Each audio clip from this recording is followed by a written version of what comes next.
Hello consultants, நம்ம பேஜை follow பண்ணிவிட்டு இந்த வீடியோ உங்கள் ஃப்ரெண்ட்ஸ்க்கும் ஷேர் பண்ணுங்கள்.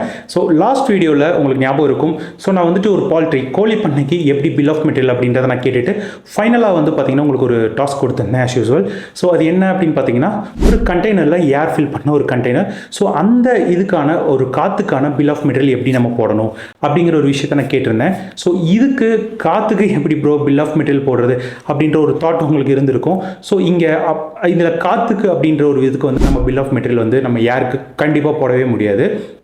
இதில் அந்த கண்டெய்னருக்குள்ளே அந்த ஏரை வந்து ஸோ இத்தனை யூனிட், அது ஒரு யூனிட் வச்சுருப்பாங்க. ஸோ இப்போ ஒரு லிட்டர்லேயோ இல்லை சம்திங் ஒரு யூனிட்டில் வச்சுருப்பாங்க. ஸோ அந்த யூனிட்டில் நம்ம வந்து அதை ப்ராசஸ் பண்ணுறதுக்கு யூஸ் பண்ணுற ஒரு ப்ராசஸ் பண்ணுவோம்ல, சம் மெஷினரிஸ் யூஸ் பண்ணியோ இல்லை ஒரு கம்ப்ரெஸ் பண்ணுறதுக்கு ஒரு மெஷினரிஸ் யூஸ் பண்ணி நம்ம பண்ணுறோம்ல. ஸோ அந்த ப்ராசஸிங் தான் வந்து பார்த்தீங்கன்னா இங்கே வந்து உங்களுக்கு பில் ஆஃப் மெட்டீரியலாக வரும். ஸோ அந்த கண்டெய்னரில் நான் இவ்வளோ யூனிட் ஆஃப் ஏரை வந்து நான் வந்து கண்டெயின் பண்ணேன், ஸோ அதுக்கு இந்த ப்ராசஸ் பண்ணேன் அப்படிங்கிற அந்த ப்ராசஸ் தான் இங்கே வந்து பில் ஆஃப் மெட்டீரியலாக வரும். ஸோ இப்படி ஒரு கம்பெனியில் அவங்களோட இண்டஸ்ட்ரியோட ப்ராசஸ்க்கு ஏற்ற மாதிரி இந்த பில் ஆஃப் மெட்டீரியல்ஸ் வந்து நிறையா சேஞ்ச் ஆகும். ஸோ இதே மாதிரி மற்ற சினாரியோஸ், ப்ராக்டிக்கல் சினாரியோஸை அடுத்த வீடியோவில் நம்ம டிஸ்கஸ் பண்ணுவோம். ஸோ அது ஒரு புது டாப்பிக்காக இருக்கும். அதையும் வந்துட்டு நம்ம ப்ராக்டிக்கலாக பார்க்கலாம்.